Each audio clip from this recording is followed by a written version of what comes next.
Good evening. Ecuador accused him of discourteous and aggressive behaviour, of violating international norms, and said their patience had run out. They called in the British police, and with that, Julian Assange was out after nearly 7 years holed up in their embassy. He emerged, bearded and pale, and was in court, charged and found guilty on one count, all by the afternoon. That related to his decision to skip bail back in 2012 rather than answer sexual assault allegations made in Sweden. But the bigger question is whether the UK will extradite him to the US. Assange faces conspiracy charges over the whistleblowing website he co-founded, WikiLeaks' exposure of classified documents. Today, Jeremy Corbyn tweeted, "The extradition of Julian Assange to the US for exposing evidence of atrocities in Iraq and Afghanistan should be opposed by the British government." And he shared a video of a 2007 US attack on Iraq. So, is this an assault on free speech or right and proper treatment of a man with questions to answer? Here's James Clayton. Julian Assange's situation was bizarre. A man who'd skipped bail and sought refuge in the Ecuadorian embassy in London. But it's worth revisiting the Assange phenomenon. Nearly a decade ago, the organisation he founded, WikiLeaks, published a massive tranche of classified US government documents. Assange had shone a light into the murky secrets of war. 7 years later, he was carried out of the Ecuadorian embassy, an undignified end to years of diplomatic house arrest. Mr. Assange will now have the opportunity to contest the charge against him in open court and to have any extradition request considered by the judiciary. The Ecuadorian government had had enough of him, not helped by recent WikiLeaks publication of leaked documents from the Vatican. Mr. Assange will now fight extradition to the US. It's worth taking a moment to remember why. In 2010, after several high-profile leaks from the US military, WikiLeaks decided to publish a huge data release of classified information, given to the organisation by whistleblower Chelsea Manning. Karen von Hippel was working for the State Department at the time. There was a huge panic when people found out that the cables were going to be released. All these subcommittees were set up to read through and try to figure out, how to respond to it. Everyone was very nervous. They were nervous about sources and methods, about people potentially being hurt because they were talking to the US government. For supporters of Assange, though, it was a simple case of public interest journalism. I think WikiLeaks was changing the world in 2010, 2011. Not only were they bringing forward information of undoubted public interest, it has significantly expanded public understanding of diplomacy and the way the world works, but behind the scenes. For his loyal supporters, this was an act that would solicit revenge from the US. In 2012, the UK Supreme Court ruled that Mr. Assange should be extradited to Sweden to face questions over rape allegations he denies. Hanging over him was extradition to Sweden and potentially the US. The difficulty with Julian Assange's case is that there has always been a sense from the very beginning that the United States wanted him. And one of the things that has affected both the issue with regard to Sweden and subsequently has been his resistance to being taken to America to be put on trial by people, significant political figures who described him as a terrorist. In 2016, Hillary Clinton's campaign was rocked by embarrassing leaks published by, yes, WikiLeaks. By this point, even some of Assange's supporters were worried that WikiLeaks was playing into the hands of Trump. The other flashpoint was 2016. As it happens, I think there's a pretty good case for publishing the documents WikiLeaks did during the US presidential election. Clearly in the public interest, lots of US media organizations, other media organizations were very happy to report on them. What made things much more difficult, in my opinion, was some of the online presentation around it and the impression that WikiLeaks was happy to accept the praise and maybe promote elements in the American far right. Others ask why WikiLeaks is so obsessed with America over other powerful countries. It has not attacked, let's just say, China and Russia in the same way, although I can imagine they may have had access to similar personal and private or secure information from those countries. It's sort of interesting that it's all coming from the United States. And of course, as we know from the 2016 elections, that they were targeting Hillary Clinton and not Donald Trump. In many ways, Julian Assange's legal battle, a battle that has already lasted 7 years, has only just begun. But with so much media scrutiny, his former lawyer believes he'd struggle to get a fair trial in the States. Whether he could get a fair trial in the United States tomorrow or next month or next year is highly questionable. And so the British courts are going to have to make very careful decisions about all of this. I'm joined now by Julian Assange's lawyer, Jennifer Robinson, and by Alan Mendoza, who is the executive director of the think tank, the Henry Jackson Society. And let's start with you, Jennifer Robinson. When was the first that you, or indeed Julian Assange, more importantly, when was the first point where you realised time was up? Was it just this morning? We, of course, had a leak from a high-up Ecuadorian official last week that was provided to WikiLeaks warning that there was an agreement between the UK and Ecuador for his arrest. Ecuador denied it, but that was proven today. I got the news just after 10 o'clock this morning that he had been arrested. Apparently, he'd been called in by the ambassador, provided a letter and told that his asylum was revoked, and immediately British police officers were extraordinarily invited into the Ecuadorian embassy. I mean, you've made this all day about freedom of speech, but I mean, he isn't being charged with anything related to that. He's being charged with hacking, effectively. So how can you make this about a sort of great big thing to do with freedom of speech? What he's actually been accused of, in terms of the provisional warrant that we've received, and I've had sight of today from the United States, is conspiracy with Chelsea Manning, who is the source of WikiLeaks publications, the source of Collateral Murder, Afghan and Iraq war logs, US cables. This is solely a free speech issue because this is about the ways in which journalists can engage and publishers can engage with sources. This is all about the ways in which journalists can communicate with their sources and how that process happens in terms of how you receive and obtain information from sources. This is a free speech issue. And that's why free speech groups in the US have been out criticising the US indictment today. And Ecuador appear to have made clear that they had an agreement, or they have an agreement with the UK government. It's a bit unclear. What do you understand? Is it that they won't... The UK government has agreed not to extradite him to a country that allows the death penalty, or won't extradite him to a country where he'll face the death penalty? Because clearly under this charge, it's a 5-year maximum prison sentence, as I understand it. This assurance that Ecuador is relying upon for having revoked the asylum does not reach the standard that is required of them under their international law obligations. And an assurance against extradition to the death penalty, the UK doesn't extradite to the death penalty in any event. What asylum was granted for was to protect him from extradition to the United States. And Ecuador, having expelled him today and putting him at risk of US extradition, we know that's now what's going to happen, is precisely what the asylum was originally granted for. So the assurance that's been given by the UK to Ecuador does not get there in terms of international law.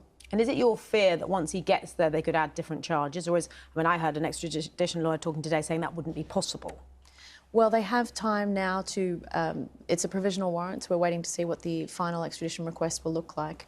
But at this point, what we know is it's conspiracy with Chelsea Manning associated with publications back in 2010. I mean, many people would say this is a man who's not a responsible journalist. He did endanger lives. He did release, WikiLeaks released all sorts of material unredacted. The journalists, the publishers that he worked with, were more cautious, more responsible. They redacted the material. He is not a journalist. This isn't about freedom of speech. Of course it's about freedom of speech. If it weren't for the publications that WikiLeaks made, none of those news organisations would be able to have had the publications that they've had. And even though he takes a more robust publication policy, it is... endangering people's lives. This is the line of the government. There is not any evidence that any individual person has been killed or harmed as a result of WikiLeaks publications. There is absolutely no evidence for that. She's right, isn't she, Alan Mendoza? I mean, you know, he's a journalist publishing a story that was true and in the public interest. This is unjustified. Journalists are not allowed to break the law in obtaining their material. The warrant that we've had, the sort of request for extradition, is quite clear. I know Jennifer would like to push it onto the freedom of speech issue, but it isn't. It's about hacking a military computer at the end of the day. It's about obtaining information they were not entitled to in order to leak it. Now, there's clearly an argument for how things get leaked to journalists. That's one thing. But you'll know from the phone hacking scandal here, journalists cannot break the law in pursuit of a story. And the issue here is, has he broken the law or has he not broken the law on this very narrow charge? It's not gone into free speech. It's not gone into the First Amendment. Perhaps deliberately has not gone into free speech. But well, that's a good thing. It's a good thing because you then get away from this argument about free speech and focus on But they wouldn't be an act of prosecuting him if they criminality. weren't angry and very, very irritated by the fact that he published all sorts of material that they didn't want the rest of us to know. If he has broken the law in publishing that material, there's plenty of precedent for journalists going to jail for acting illegally in that way. So why do you think this prosecution is valid? I think it's valid. Well, firstly, we don't quite know the nature of what the British government will say. It's a provisional warrant so far. We don't know the end result, what the American government will say in terms of what it actually wants.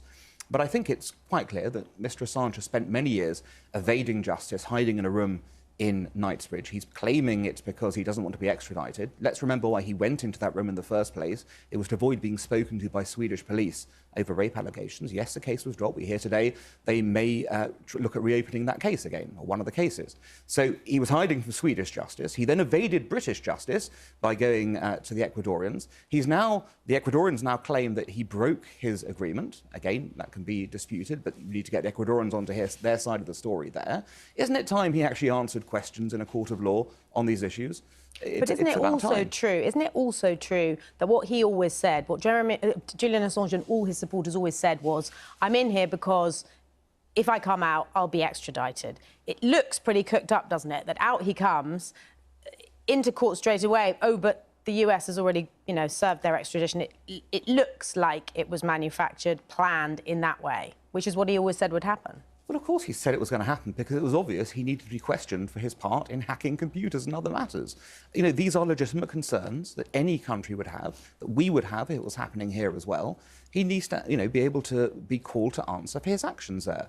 And Jennifer, what do you think about the fact, what Mr. Mendoza is saying, that actually what this was about was a man trying to evade justice relating to sexual assault allegations in Sweden, nothing to do with WikiLeaks in America? We have made clear from the very outset that he was always happy to answer the allegations in Sweden. This case is and has always been about the risk of extradition to the United States. That's why he went into the embassy, asserting his right under international law to seek asylum, not to evade justice, to protect himself from US extradition. That's what we've been worried about, and that's what we've seen today. Precisely what we warned about. He was right all along. The moment he was taken out, there is a US extradition request. And this is a question of free speech. It is a question of free speech. We're not done with this now because this is, of course, a story full of twists and turns. Though today's legal proceedings didn't mention the 2016 US election, many Americans think Assange has questions to answer on that front. Back then, President Trump welcomed the helping hand being offered by Assange, though he had a very different message today. WikiLeaks, I love WikiLeaks. This WikiLeaks is like a treasure trove. Another one came in today, and as I was getting off the plane, they were just announcing new WikiLeaks, and I wanted to stay there, but I didn't want to keep you waiting. All you have to do is take a look at WikiLeaks. WikiLeaks. I know nothing about WikiLeaks. It's not my thing. Well, one person whose emails were published on WikiLeaks is Sidney Blumenthal, the former senior advisor to Hillary Clinton, and he joins me from Washington. Mr. Blumenthal, what was the impact on that, do you think, of having your personal emails, your emails published? Well, I can tell you about one incident involving me, and then I can speak to the question of the consequences of Julian Assange's collaboration with the Russian intelligence operation that U.S. intelligence says was intended to aid the candidacy of Donald Trump. In my case, what happened was that I had written an email to John Podesta, who was Hillary Clinton's campaign manager, and it was hacked by Russian intelligence. It was passed to WikiLeaks, which then distributed it to the media. Assange, of course, had worked with Russians for years. That email that I'd sent to John Podesta, who I'd worked with in the Clinton White House, by the way, was an article from Newsweek about the Benghazi investigation. It was a critical article about the Republican investigation of Hillary Clinton. And that article by a Newsweek reporter, interestingly, within hours, made its way to Sputnik News, the Russian state media operation, in a distorted way, attributing to me the critical words about Hillary Clinton that the reporter had written, and then within hours coming out of the mouth of Donald Trump on the stump on October 10th, 2016, just weeks before the election, saying that there was an advisor to Hillary Clinton who was slamming her about Benghazi. It was a completely false flag. It was a false operation, and this falsehood involved the progression of material from Russian intelligence through Julian Assange and WikiLeaks, and then to Donald Trump. Of course, I mean, he's not, as we know, if he is extradited, it's not over any of the things you've mentioned. It's actually pretty, plainly about a hack. As a former journalist, as somebody who knows a lot about this, I mean, do you believe that he should be tried in the States for what they're accusing him of? Well, this is a criminal charge. I've read the indictment, and it doesn't have anything to do with his relations with journalists. It involves criminal hacking. But let me do say that he does bear responsibility for Donald Trump in the following way.